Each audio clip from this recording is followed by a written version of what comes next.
The Labyrinth. The lady left because of the plate smasher. She had lived with the screamer, the hair puller and the heartbreaker, and now she lived with the plate smasher, and it was too much. It didn't matter that they were plates her grandmother had given her when she died. It didn't matter that her foot was bleeding where she had stood on one of the broken plates. It didn't matter that she didn't know why he was so angry. What mattered was the image before her, a man smashing plates in her kitchen. Her kitchen, her plates. It looked like a scene from a television show. Nobody really got that angry. Nobody went that red in the face.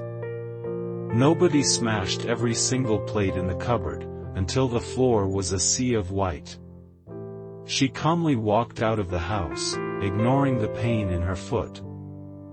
She got in the car and looked in the mirror. She saw a face that was broken like 1,000 plates. She started the car. She didn't know where she was going, so she followed the road, and she went to the place where all roads lead. The businessman left because his chest hurt. The pain started out small, like an insect bite. He worked and ignored the pain. Pain came and went, just like employees and money. But this time, the pain grew. It grew from an insect bite into an apple, and then from an apple into an orange, and then from an orange into a bomb. The bomb sat comfortably in his chest, while he sat uncomfortably at his desk. Finally, he went to the hospital, using time he could not afford. He stood in the queue and watched miserable people. Wives whose husbands had hit them. Children who had broken their legs. Old people who held the arms of their relatives so tight they went red.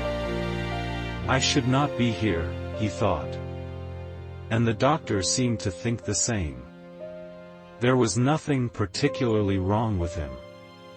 So the doctor asked about his life.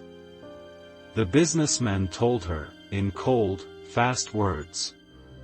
Stress, she said. The businessman laughed. Stress is my coffee. Poison, not coffee.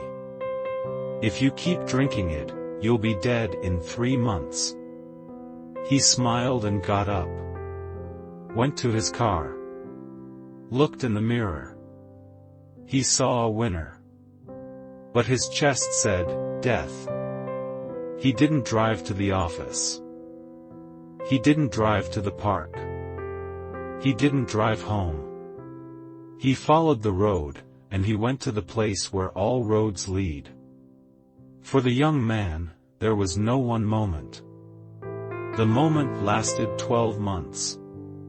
It started when his car hit the wall, and it never ended. He had kept the urn of his friend's ashes, because his friend hated his parents. They wouldn't want it. They would throw it in a corner. But the young man wasn't doing much better. He sat on the sofa, and the urn looked at him as he drank. Bottles appeared in a row on the other side of the room, like it was a competition.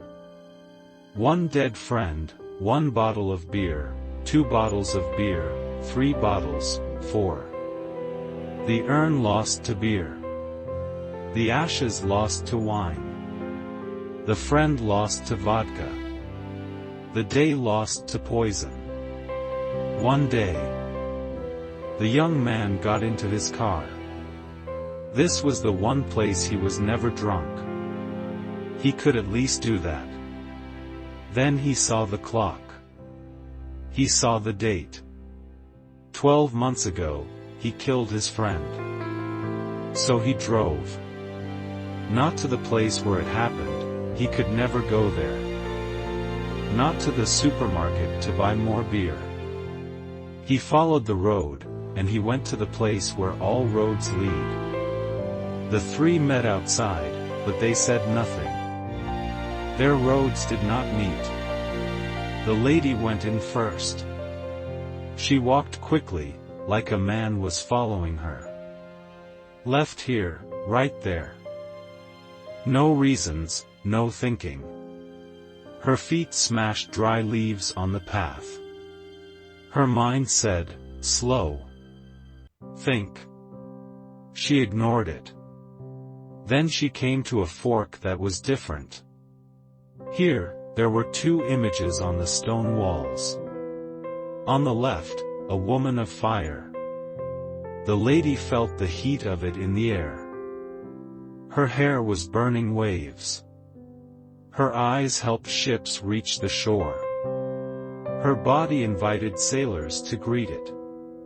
The woman on fire walked bravely down the path, but a man held her hand. Tight. He was only stone, and he stood still, but his eyes were green like poison. On the right, the image was a woman of dirt.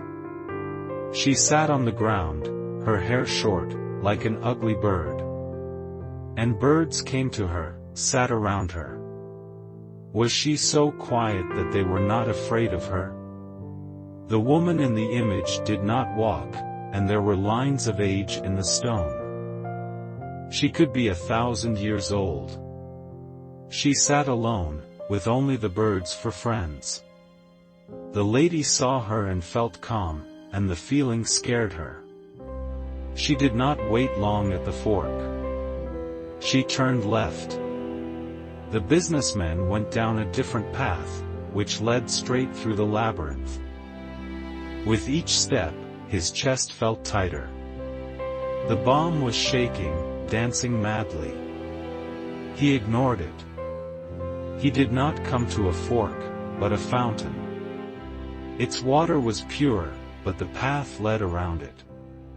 The businessman almost didn't see the golden bird sitting on top of it.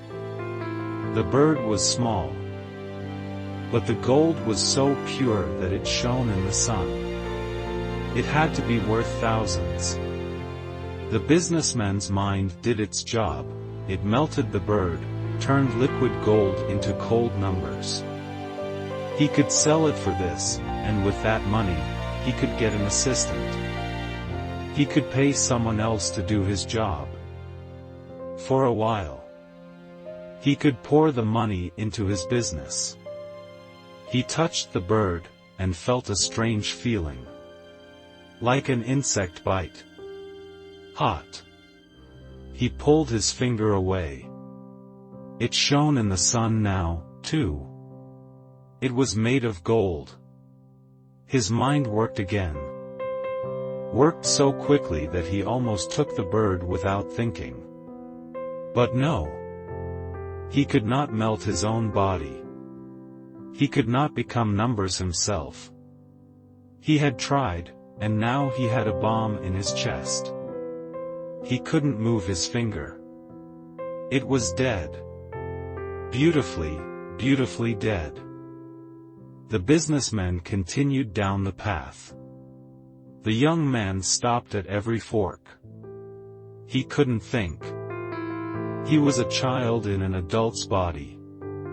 His lips, his tongue, his heart was dry. His usual friends, the row of bottles, were far, far away. He had the urn with him. He had forgotten that. In the morning's headache. Before he left, he went back into the house, put it in a bag, took it with him in the car. But he couldn't drink his friend's ashes. It didn't matter which path he took, he realized. He didn't know what he was searching for. And he didn't care what he would find. The pain wouldn't stop. He couldn't ignore it. He could only walk. So he did. He wanted to turn back, to go home, to enter that pool of death, where the waters were sweet and his thoughts were empty. But he was too far into the labyrinth now. If he turned back, he would die. At the center of the labyrinth, the lady found an hourglass. When she turned it around, she became young again. Beautiful. New. She got in the car and saw herself in the mirror. She laughed freely, like a bird in May. On the way home, she stopped at a jewelry shop and bought a pair of earrings shaped like hourglasses. Then, she did not drive home. She followed her own road, and she went where her own road always led. Some bar. It's not very important. They're all the same. You can find men anywhere. At the center of the labyrinth, the businessman found a letter. It was printed neatly, and the message was short. He touched it with his golden finger as he read. The stress would have taken 3 months, but gold poisoning works much faster. The businessman ran to his car. His mind worked madly, melting air to make numbers. One day. If he had one day, where would he go? He drove, followed his own road, went where his own road always led. The office. He had to make sure that Gary didn't run the company after him. Gary was lazy. At the center of the labyrinth, the young man found water. He had hoped for some magic. An hourglass, to bring his death now. A message from his friend. A way to bring him back. But it was just water. So simple, but without it, we are nothing. The young man drank the water. Cried and put the urn down. He got in his car.